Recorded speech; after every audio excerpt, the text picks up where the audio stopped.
One of the most important things for making me decide whether to watch a show or not is how it looks. It might not ultimately mean that I even particularly enjoy the show, but the push to press play on an episode is motivated almost entirely by my impressions of the visual style, which is often the reason behind my sluggishness at getting to the broad range of well-loved series that I'm fairly sure I will like but can't ever get motivated enough to start at any point in time. That visceral element is key to drawing me in, and Kakushigoto is among the shows that I found immediately compelling, and that's hook paid off both visually and narratively. While I love the cast and heartwarming developments, in this video I want to hone in specifically on the visuals and why I find them so excellent. On my initial impressions, I was sold with my enjoyment of the mangaka's previously adapted work Sayonara Zetsubou Sensei, but before even that recognition, seeing this adorable girl had me hooked. What can I say? I'm a simple man. Just a look at the cover art alone had me intrigued, the composition of the image extremely compelling. The flat framing position from the side is already interesting, but then has a lot of dimension added to it by the intricate background and the positioning being so low to the ground, the vanishing point fading to white far in the distance. It draws the eyes in, and the posing makes me want to know more. Where are they going? What are they like? Why isn't this man wearing socks? Kakushi has this really kind but reserved expression, his head tilted ever so slightly to look back as you can see him restraining his own pace, as Hime follows in tow, mimicking his movements and hanging on by his suit's tail. I really like how they are both looking at each other, but not. Neither directly looking into the other's eyes. It's kind of subtly reflective of their dynamic as each longs to care for and aid the other. And that's not even getting into the fantastic color work here.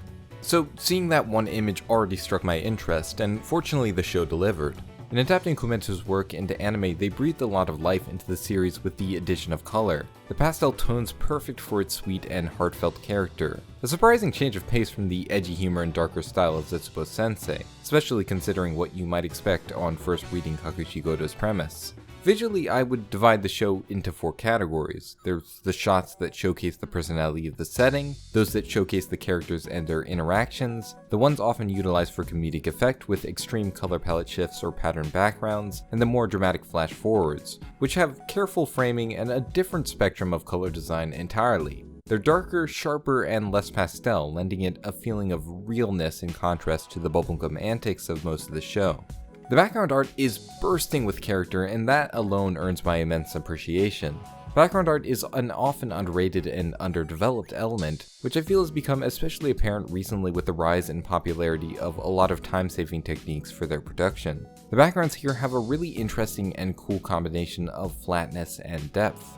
The colors often have a distinct separation and are painted with textured watercolors, something I associate with a much flatter storybook style of illustration. However, that is contrasted against the generally crisp line art and high level of detail within them, adding a sort of three-dimensional effect. All that detail works to tell its own tale, which serves the subtle storytelling of Kakushigoto well, as it slowly informs you of the dramatic context to the story. Kakushi holds great emotional attachment to the simple house he held with Hime, and the homely personality helps bring you right into that same emotional state. Illustrating the backgrounds in this way makes them blend without being bland. They add a lot to every shot without distracting from the main point of focus or seeming out of place, a difficult balance to strike that it seems to handle with complete ease. It also makes the comedic punches pop, with the switch to simplistic backgrounds being even more striking. The way the characters themselves are positioned also serves to add a lot of personality, their slender angular designs lending themselves well to dynamic posing. You can see a lot of genuine intimacy communicated. This one particular frame really stood out to me. It's such a unique and yet relatable and recognizable pose. It shows their closeness, their casualness. It's the kind of position I would never expect yet immediately understand. The unique realness of the pose serves only to add to the genuinity of how we, or at least I, felt their dynamic. I ended up connecting with the relationship of these two far more than I expected, and I think the visuals play a not insignificant role in that respect.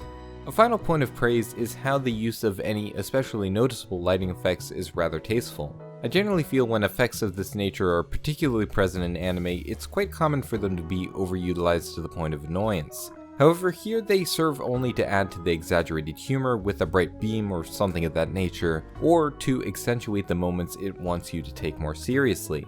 Again, an implication of realism that visually cues you into the tonal shift. Kakushigoto is great for a lot of reasons, but this is one element I wanted to hone in on that I thought I could maybe provide a bit of a unique perspective on.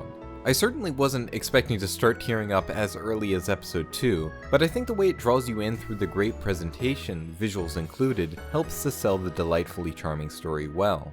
Do watch Kakushigoto, by the way, it's great.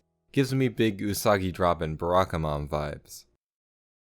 Thanks for watching. Special thanks to all my lovely patrons on screen now. If you appreciate what I do, consider supporting with the link in the description. Also follow me on Twitch at twitch.tv/korsnameistoshort. I'll be live the day of uploading, and also most days at 8 PM Pacific or 9 PM Eastern. Also subscribe to my joint channel with Jack's boy Jack and Kor for funny anime commentaries, podcasts, and more. Thanks again for watching, and I'll see you in the next one.